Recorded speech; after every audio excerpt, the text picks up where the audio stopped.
Carvalhas, estamos mal, mas não há alternativas. Há sempre alternativas e há alternativas. Mas piores, do ponto de vista do Dr. Ribeiro Castro. Não demonstrou isso. A afirmação é fácil de fazer. Sim, também podemos Mas é discutir preciso isso. demonstrar. E mesmo aqui, na TVI, há 2 anos, apontei que Portugal ia ter este caminho. Atenção, eu não estou a discutir previsões e percentagens e décimas, porque isso todos se enganam e é difícil fazer uma previsão milimétrica. Não, eu disse o sentido. E disse que o sentido era de que Portugal ia caminhar para uma espiral recessiva, para uma espiral de medidas de austeridade, umas a seguir às outras, que a dívida ia aumentar e não diminuir, que ia aumentar o desemprego brutalmente, que as falências se iriam multiplicar. Bom, e é isto que temos. Nós, em 2 anos, temos acumulado um produto interno bruto, numa queda de 5,5%. Temos uma quebra no investimento que é 25%. Temos um aumento do desemprego brutal. Bom, afinal, quer dizer, as grandes tendências eram estas. E por isso, a política seguida foi uma política errada. Com o nome de austeridade, que eu não considero que são políticas de austeridade. Nem sei o que isso é. Não, são políticas de concentração de riqueza numa minoria e de empobrecimento da maioria. E se as políticas fossem assim chamadas, porque quando se dá o nome de políticas de austeridade, elas encobrem esta realidade. Não me estaria a perguntar, há alternativa a uma política de concentração de riqueza? Mas se me diz, há alternativa a uma política de austeridade? Já fico assim, porque a austeridade é um termo nobre.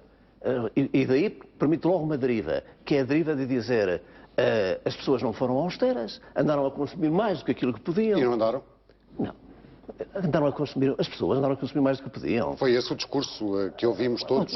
Um discurso falso, hipócrita, errado. Então a banca, quando, por exemplo, emprestava a alguém, não fazia uma avaliação do seu património. Ora, essa.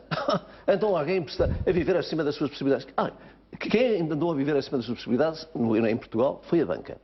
Mas permite também. A ideia da política de austeridade, sabe o que é que permite? Permite também ao Primeiro-Ministro e aos ministros dizerem assim, mas os portugueses, ou a oposição, não sabe que isso custa ao governo? Algum governo toma estas medidas de livre vontade? Toma porque não são medidas de austeridade, são medidas de concentração de riqueza. E como o poder político está subordinado ao poder económico, sobretudo ao poder financeiro, toma estas medidas. Porque nós estamos e é uma questão que podemos debater e mostrar que há alternativas, é que nós estamos a desendividar a banca à custa da dívida pública, paga por todos nós.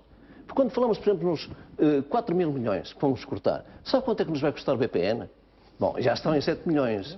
7 milhões disse eu há 7 mil milhões. 7 mil milhões disse eu há 2 anos. Quando falávamos em 4, 5. Mas eu agora digo mais. Vai se aproximar muito dos 8 mil milhões. O dobro dos cortes que querem fazer. Se lhes juntarmos o BPP. E agora temos um outro folhetim, que vai ser o BANIF. Em julho já não vai cumprir aquilo que tinha prometido. E isto tudo com o aval do Estado, pago por todos nós. Só para dizer o seguinte, a história não começa em 2010. A crise começa em 2007. Começa em agosto de 2007. A crise financeira e a crise que nos vai levar, que depois podem pôr o nome. A crise capitalista, que nunca mais se chama, a crise do subprime, depois foi a crise do euro, a crise da dívida, não sei o quê. É a crise capitalista. Mas passando... Começa em 2007. E em 2008 e 2009... a dívida pública não aumenta. Aumenta muito pouco. Aumenta em 2010. Porquê? Porque o Estado começou a gastar mais em saúde, no ensino. Foi? Ou foi porque teve que ir em socorro da banca? Ou foi porque na União Europeia se deu orientação para políticas expansionistas? E eu disse que não vamos lá assim. É com o investimento privado. Porque o investimento privado só é investimento público. Onde é que ele está? Diga-me por um caso. Onde é que está? Eu estou a falar com o empresário. Já lá vamos. Tem que haver renegociação da dívida. Essa palavrinha, renegociação da dívida, ou reestruturação da dívida, como queiram, é fundamental. É claro que eu já ouvi um banqueiro dizer assim, isso é uma palavra feia. Mas hoje, num jornal de negócios, ou num jornal económico, vejo uma entrevista de um banqueiro é dizer, bom, se em 2004 não houver crescimento económico, se não houver crescimento económico, nós temos que reestruturar a dívida. Pela primeira vez. Um banqueiro já o afirma. Claro que ele está farto de fazer isso em relação às famílias. Sim. E nós temos que defender também isso, porque nós não vamos sair, não vamos... nem a crescer 1% conseguimos pagar a dívida. Mas, sem crescer, então é que não pagamos mesmo. Portanto, e quanto mais adiamos, pior. Agora, em relação à alternativa e à estratégia, vamos fazer um pequeno exercício, muito rápido. Se Portugal tivesse adotado uma outra política, se tivesse crescido 1%, qual era o resultado hoje do déficit, da dívida? Qual seria? Já era melhor. Ora bem, então, mas eu posso dizer qual seria. Era melhor, não tenho dúvida nenhuma. Então, olha... Era melhor em percentagem do PIB. Não, repara só o seguinte. Nós teríamos um déficit de 3,4%. Enquanto, como sabe, temos 6,4%. Nós teríamos hoje uma dívida em relação ao PIB de 111%. Tivemos, como sabe, 123,6%.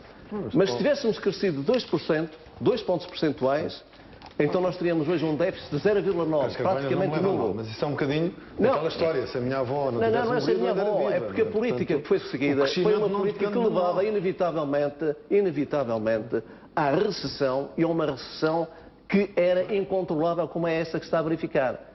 Porque era invisível que todos os países estavam a tomar medidas contracionistas. Íamos exportar para onde? Para a Lua? Para Marte?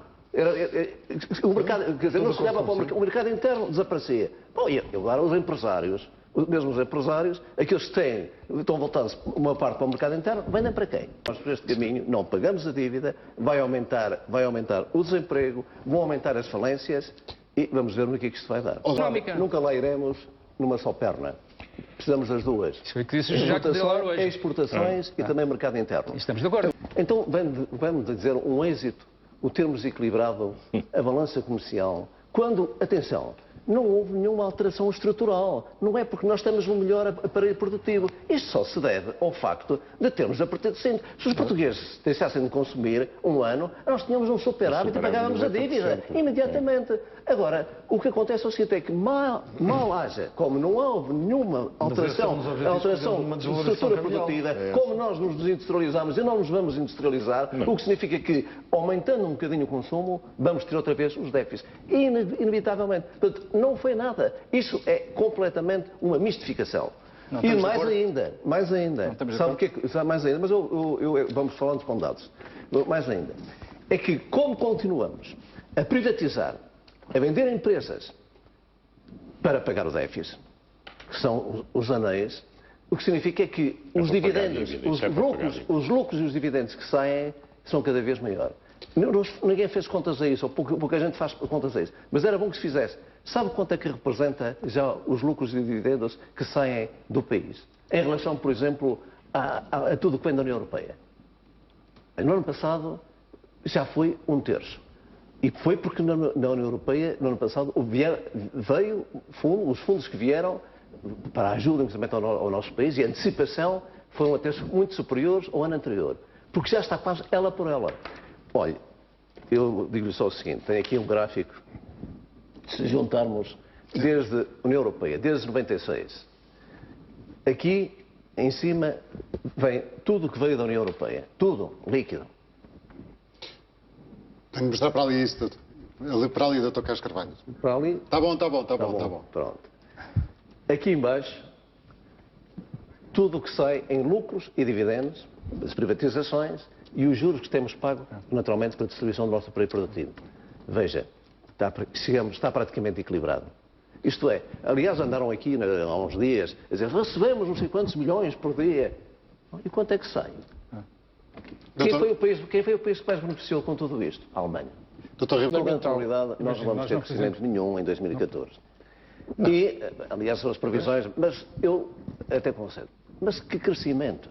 Nós, com esta política, então fica aqui assim, nos próximos 10 anos, continuaremos em estagnação.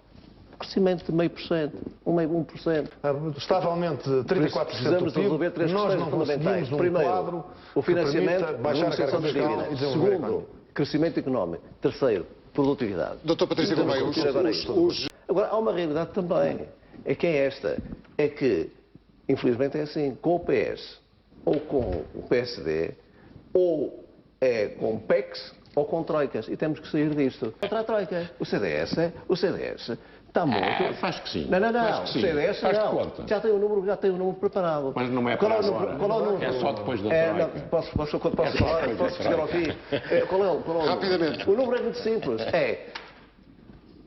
Acaba o período da Troika, depois. sai a Troika e diz, recuperamos a nossa autonomia e a nossa independência. E fica cá a Troika sem Troika à espanhola. Desde que foi